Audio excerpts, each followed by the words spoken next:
இன்னைக்கு தினந்தோறும் எதையாவது பார்க்க போறேன், எதை பார்க்க போறேன்னு சொல்லி சினிமா ஷூட்டிங் நடக்கிற மாதிரி நடக்கு.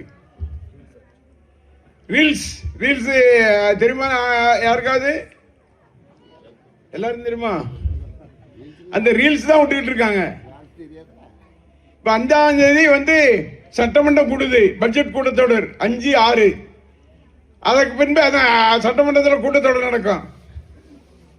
அந்த கூட்டத்தொடர் நடக்கும்போது ஒரு கேள்விக்கும் பதில் சொல்ல முடியாத ஒரு முதலமைச்சராக இன்றைக்கு இருக்கின்ற முதலமைச்சர் ஜோசப் விஜய். சினிமாவில் நடிக்கும்போது விஜய், இங்க எலெக்ஷனுக்கு வரும்போது ஜோசப் விஜய். அங்க நினைத்தா போய் திருச்சியில அப்படியே கோயில்ல முட்டி போட்டு நடந்து போவாரு.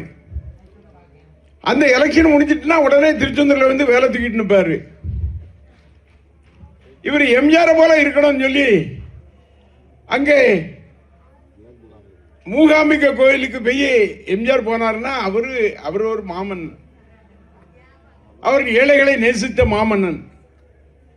அந்த மாமன்னன் போட்டி போடுறப்பா நீ அங்க கொண்டு போய் மூகாம்பியில கொண்டு வாழ் கொடுக்கிறாப்புல, சாய்பாபாவை போய் பார்க்க போறாப்புல. இதுக்கு முன்னால் நடிகராக இருக்கும் போதெல்லாம் போகலையா?